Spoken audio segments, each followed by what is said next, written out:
Ahojte. Ahojte. To je Števka, ja som Peťo a nachádzame sa aktuálne v Ubude na Bali, v takomto krásnom prostredí, v Ubud Kerta hoteli. No a sme takí cestovatelia, že ako celá rodina sme sa vydali na 6 mesiacov na Bali. Sme tu aktuálne už mesiac skoro, však? Áno. Bez pár dní je to mesiac. A rozhodli sme sa, že budeme dávať také krátke videá, také, že 10 minútovky o Bali, kde vám budeme radiť aj z pohľadu rodiny, cestovania rodiny, ale aj z vlastného, aj takých, budú to cenné informácie aj pre jednotlivcov, aj pre rodiny, ako aj čo cestovať, s čím cestovať, kde si na čo dávať pozor, kde ako čo vybaviť, kam sa odvolať. Budeme tam dávať vám aj zaujímavé linky a kontakty, kde sa môžete obrátiť a kde čo hľadať. A samozrejme aj rôzne zaujímavosti z Bali, ktoré nás stretnú, alebo ktoré nás prekvapili, alebo neprekvapili. Všetko to vlastne sa budeme snažiť odovzdať práve pre tých, ktorí sa možno chystáte na Bali, alebo plánujete Bali navštíviť, tak aby ste vedeli, že čo vás bude čakať. Tak, no a začneme prvou 10 minútovkou. Tá sa bude volať Príprava a cestovanie na Bali.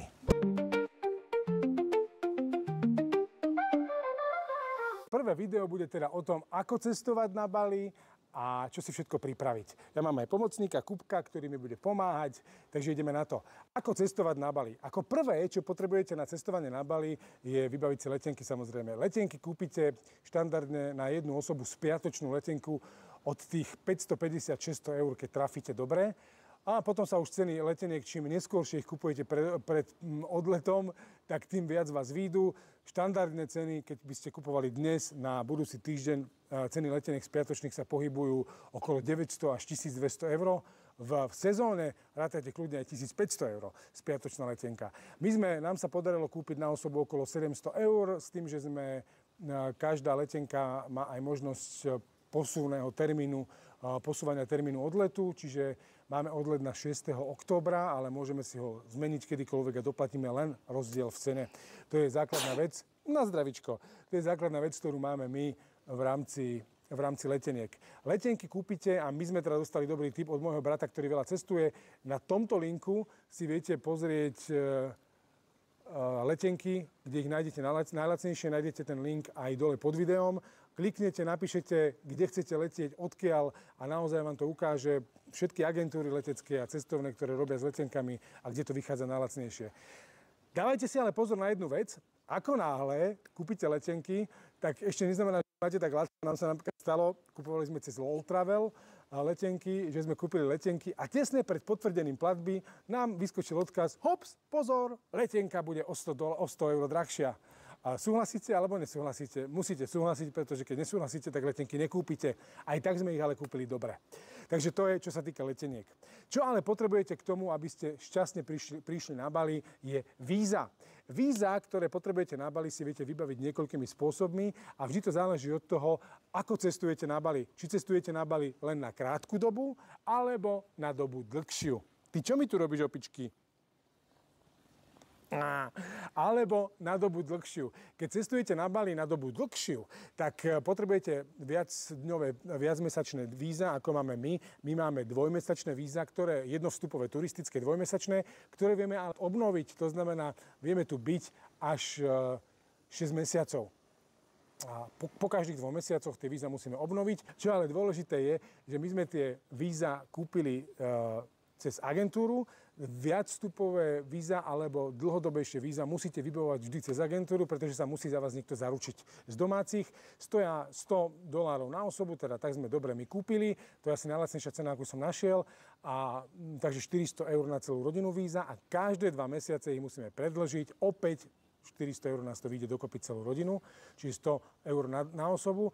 Veľmi dôležité ale je začať tie víza vybavovať včas, priatelia, pretože keď chcete takéto dlhodobejšie víza, musíte o ne požiadať aspoň 3 týždne vopred, pretože minimálne tak približne do 2 týždňov vám to schvaľujú a vybavujú. Ak teda požiadate neskoro, tak prídete do Bali bez víz a nepustia vás. Alebo môžete si vybaviť len turistické víza 30-dňové, ktoré sa dajú vybaviť veľmi jednoducho aj na letisku na počkanie, alebo online. Výhoda je, že aj turistické 30-dňové víza si viete dvakrát predĺžiť, čiže to môžete byť až 3 mesiace, ale musíte ich predĺžovať opäť na letisku. Keď si ich vybavíte online, tak ich viete predĺžovať online. výborné na 30-dňových vízach je, že stojí okolo $30. Takže to je tak. To je, čo sa týka víz. Ak chcete vidieť viac informácií k vízam a kde sme my vybavovali víza, pod videom nájdete link na webovú stránku, cez ktorú som ja našiel najlacnejšie víza, aké sme vedeli nájsť na internete a boli veľmi spoľahlivé, vybavili všetko super, takže odporúčame. Dobre, sme na Bali, máme víza, čo si na Bali zbaliť. Nám vždy všetci hovorili, že si máte zbaliť len tie najnutnejšie veci, čiže pár tričiek a pár kraťasov a žabky. My sme nepočúvali, cestujeme so 4 veľkými kuframi a hádajte, kto ich ťahá? Ja. Áno, a Kúbko, samozrejme. Ale je to kvôli tomu, že viete, máte 2 deti, 2 dospelí, idete sem na 6 mesiacov, neviete, čo si zbaliť. A viete, čo sme teraz zistili? Včera akorát Števka zistila, že v skrini, keďže je tu strašne vlhko, nám všetko plesnivie. Máme plesnivé oblečenie, máme plesnivé trička a tak ďalej a tak ďalej. Takže to, že cestujete len s pár tričkami, lebo naozaj viac nepotrebujete, možno, že jednu košelu a tu si tu aj kúpite, hej, nepotrebujete. Stačí vám základné hygienické potreby. Ani to nie, pretože tu všetko kúpite. Všetko sa tu dá naozaj kúpiť, nepotrebujete nič iné.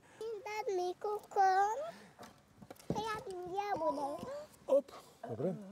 A práve sme odrazili hlavu v tejto soške. Bohovia, odpustite nám to. Iba to som chcel povedať, že Števka mi do toho skočila, že tu všetko kúpiť. Áno, má pravdu, jednu veľkú vec musím povedať. Nezuženite tu topánky 45-ky. Úplne štandardne túto veľkosť nemajú, pretože všetci Balíčania majú maličké nožičky, nie také kone, jak ja. Majú žabky a napriek tomu, že Peťo síce tvrdí, že tu zoženíte úplne všetko, čo je na jednu stranu pravda, ale ja na druhú stranu odporúčam, čo by som znovu zbalila, určite sú naše barefooty a aj pre deti, pretože je tu problém trošku zohnať pre deti topánočky také podľa vašich predstav. Zdravé. Jednak či už barefootové, to sa tu zohnať vôbec nedá, ale napríklad pre Kúbka sme zháňali sandálky na suchý zips, a tie sme zohnali, ale iba gumené, čiže látkové vôbec sme tu nezohnali. Čiže takáto súka. Ale k tomuto budeme rozprávať pri nákupoch. Ja len chcem povedať, že dôležité je teda, že zbalte si naozaj toho, čo najmenej, nemusíte to potom so sebou teperiť. A to je v rámci cesty a prípravy na cesty všetko. Deti zvládli 19-hodinový let úplne v pohode. Áno, toho sme sa najviac báli, že 19-hodinový let budú najhoršie znášať deti, ale najhoršie som to znášala ja. No to si bola aj chorá. Bola aj trošku chorá. Bolo to kvôli klíme, hlavne v lietadle, takže, ale našťastie tam dávajú deku, ktorú sa môžete prikryť, ak vám klíma vadí. A ešte dôležitá informácia v rámci lietania. Na Bali sa nedá letieť priamo. Vždy je prestup. Pozor, dávajte si pozor, keď budete kupovať letenku, aby letenka, ktorú ste mali, mala na prestup aspoň minimálne 2 hodiny. Pretože tie letiská Pudong, v Pekingu alebo Šanghaj a tak ďalej sú tak veľké, ako náhle by ste mali kratší čas na prestup, môže sa stať, že proste ten let ďalší nestihnete. My máme taký let naspäť, teraz naplánovaný, že 6. októbra máme letieť len s hodinovým a pol prestupom v Šanghaji, čo je brutálne velikánske letisko. No uvidíme, či to dáme. Či to dáme a či to radšej nezmeníme let, aby sme mali väčší čas na prestup. Čiže na to si dávajte pozor. Pretože keď sme prestupovali, keď sme leteli sem a prestupovali sme na letisku Pudong, v Šanghaji, tak tam sme ozaj mali čo robiť, aby sme to za tie 3 hodičky zvládli. A tam sme mali 3-hodinový prestup. Tak, mne píše naozaj, že sme možno už 20 minút čakali niekde v rade, ale ináč ešte lietadlo meškalo kvôli tomu, že veľa ľudí tam bolo a tak ďalej. V každom prípade minimálne rátajte na prestup aspoň hodinu a pol, minimálne 2. 2 sú ideálne. 3 sú úplná pohodička. Hej? Takže tak.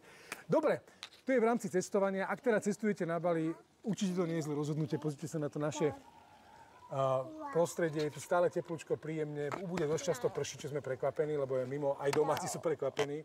Nie je momentálne obdobie dažďov. Ale je tu všetko. Je tu tanečná pre Sofinku, Sofi chodí na hip-hop, Sofi chodí na ona, ale o tom všetko vám povieme v ďalších videách. 10 minútovky o Bali. Ak by ste mali nejaké otázky v rámci cestovania a príprave na Bali, čo sme nepovedali, tak nám kľudne napíšte do komentárov, radi zodpovieme. Čaute. Čaute.